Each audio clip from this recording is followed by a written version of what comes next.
Welcome to The Living Legends. I am Fayyaz Qureishi. In today's edition of The Living Legends, we hear the story of a man who once worked in these studios as a broadcaster, but he is better known for his work on the silver screens.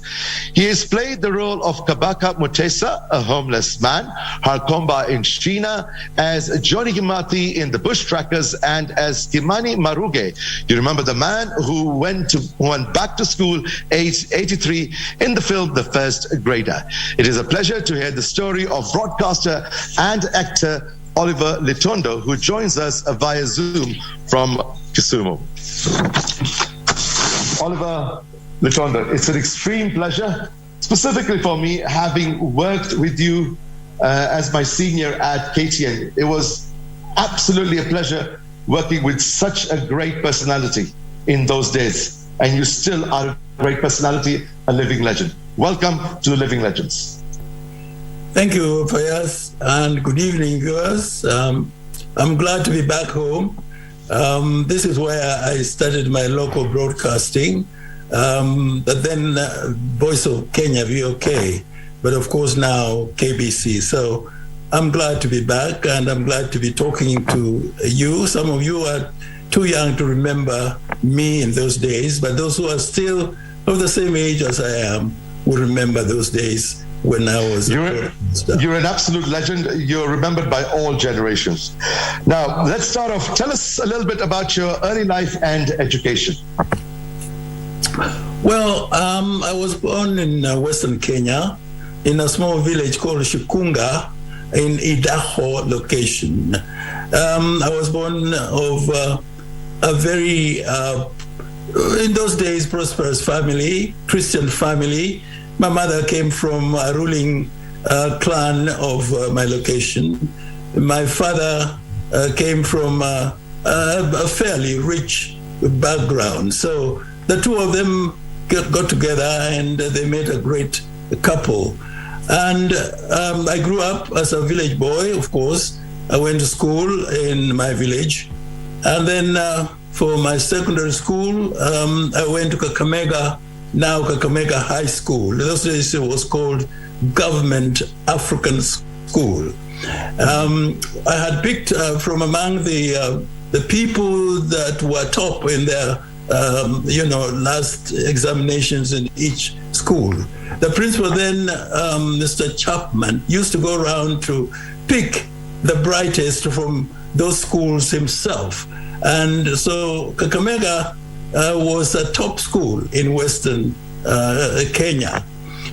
Now, after my A-levels, I proceeded to the United States, where I enrolled in a university in Midwest. The Midwest of America is known for its farming industry. They're farmers mostly.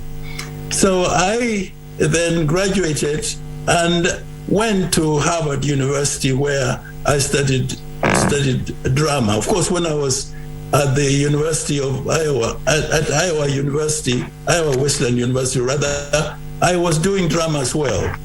I went to the Loeb Drama Center at Harvard University, where I continued my studies in acting, producing, but on stage, of course, and writing plays. Then after Harvard, I went to Europe, enrolled at the University of Stockholm in Sweden, where I continued my tutorship in films, drama on stage, and acting as well. So my journey ended up in Stockholm, and where I interacted with some of the great producers there, as Ingmar Bergman, some big producer in Europe, but a Swede.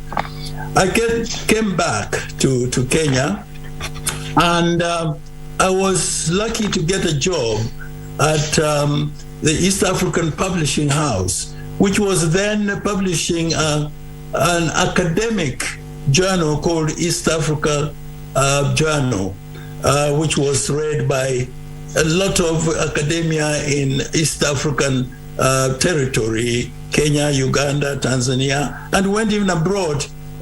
So I became its editor.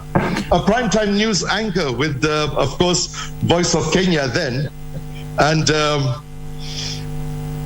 before we go there, I'm going to ask you what your experience was in those days at Voice of Kenya.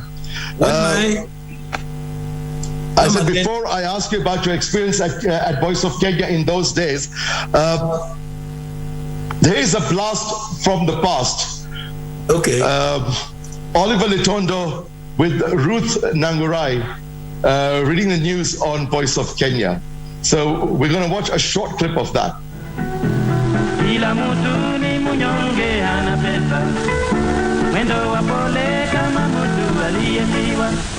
Jambo wananchi na karibuni katika kipindi chetu cha mikoani, kipindi ambacho waleteeni mambo mbalimbali kutoka sehemu mbalimbali za mikoani. Kushirikiana nami kama kawaida ni mwenzangu Oliver Litondo. Je, Oliver, una yapi ya kuambia watazamaji wetu leo? Tunayo mengi sana, Ruth. Kwanza, your reaction? Well, yeah, you just said a young Oliver Litondo, handsome, I think, and dashing around. Very handsome, still very handsome. I made that impression. My presentation, my appearance, my diction, my English. I had a bit of an American accent, but it slowly went away, and I became an Englishman. Now, the first grader, this was a role that younger Kenyans know you for, playing Kimani Maruge, who went back to school in his late years. And then, of course, as a homeless man in The Truth About Stanley, and a biopic on the late Father Anthony Kaiser, the rugged priest. And the last three are all about real people and real life. How do you find these roles? You know, the other films that you mentioned were produced here by producers from Hollywood in America. So those of us who had a chance to act in them were lucky to get parts to play. Like the one you mentioned with Sidney Poitier and Michael Caine starring. We had to go for auditions. There will be conspiracy. We had to go for auditions, and the producers then listened to you, whatever lines they gave you to say, and they then decided who they wanted. But I must say, I've been lucky all along, or I was lucky all along, that in every audition that I went for, I was taken. So those ones were produced by Hollywood big names. The one that you mentioned, Maruge, the first grader, which depicts Maruge at the age of, actually he was 84, going back to school after President Mwai Kibaki promulgated free primary school, and he took advantage of that. He had been trying all his life to get an education. He didn't succeed.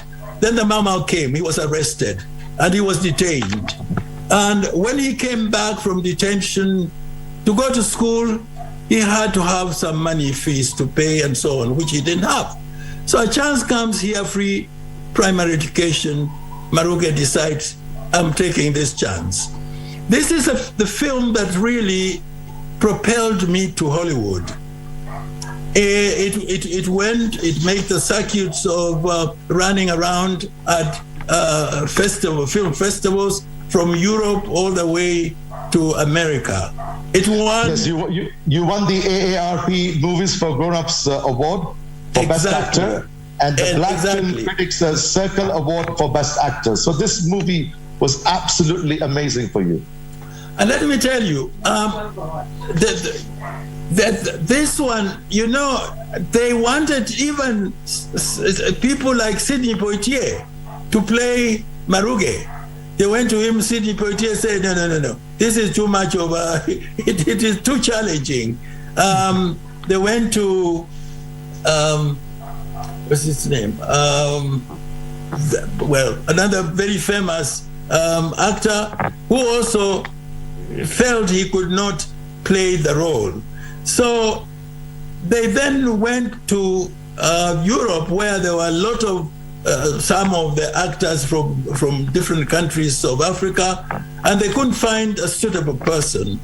So when they came here, somebody mentioned my name, and they called me for an audition, and I had a chance to get the lead role, which I played, a challenging role, I must say, and yet it went ahead and won numerous awards, both in Hollywood and in whatever festival, from South Africa to Europe to America to England. And I won for those for that film more than a dozen awards. The best, I think it was an extreme honor for Kenyans at large. It was an extreme honor for Kenyans at large. Yes. Now, you've worked with film stars like Sidney Poitier, James Earl Jones, and Poppy Montgomery. What are your experiences with them? Well, I had the honor to work with those big names. And you know that those are big screen names. Sidney Poitier became my mentor and literally my brother. He passed on not too long ago. And we met. I met him when he was shooting the Will Be Conspiracy film. I invited him. I followed him everywhere he went. I wanted to talk to him. And he wouldn't talk to me because he was busy and so on and so forth. And then at one stage, I wrote him a letter. I invited him to come and to my house where I was staying to have dinner with us. And then he said, well, I'm flying to Mount Kenya to do a scene there. I may be there for a few days. But when I come back, I will let you know. Yes, he did let me know, and we met. And then when I was in Hollywood, we had a 5-hour lunch at one of the leading the Four Seasons hotel in Hollywood. We thought he would just give us an hour lunch and that's it. But lo and behold, we bonded with Sidney for 5 long hours. And from there on, he just became our friend, our buddy.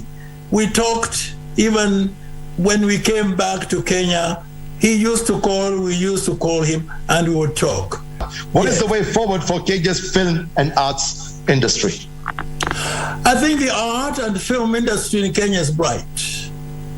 Why do I say so? Despite the fact that some people may think it is down. It may be down, but not dead. We are ready to revive it. It is reviving. We have wonderful creative minds here. Young people willing to write scripts. Young people willing to act. Young people willing to produce. Young people willing to be stagehands, technicians, lighting, cameramen, props, ready, sound. Young people who have no jobs here are ready to work even as just free hands. And this film industry in Kenya is lying fallow. It has to be reawakened. And how will we reawaken it? We will reawaken it if the whole country does appreciate that film is a big employer. Film is a big employer. The people we talk about, the young people who have no employment. The film industry doesn't need too much to be put into it. You have a production, you have people, you call them to do this, to do that. Some of them may even be training on that film, and we offer them some remuneration as they train, as they do their work. So the aspect that we need to harness are, one, the government to come in with its support. 2, the stakeholders themselves, the actors, the producers, the screenwriters. 3, the private sector. We have to harness these 3 sectors in our economy to actually come and support the Kenyan film industry. We need to create incentives for the international industries to come here and be a part of, I think, a new industry altogether. And Precisely. Thank you very much for actually saying that you would actually help and contribute and make this happen. Thank you. Oliver Litondo, it's been an extreme pleasure speaking to an absolute living legend. Thank you very much. Asante sana. Thank you. Thank you. It's been an absolute pleasure speaking to Oliver Litondo. He played the role of Mzee Kimani Maruge in the film The First Grader as they celebrated the life of the man who went back to school aged 83. He is featured in other films like Sheena and The Bush Trackers, making him one of the greats of Kenya's broadcast and silver screen industry. Thank you very much, Oliver Litondo, for speaking to us. I am Fayyaz Qureishi. Thank you for watching.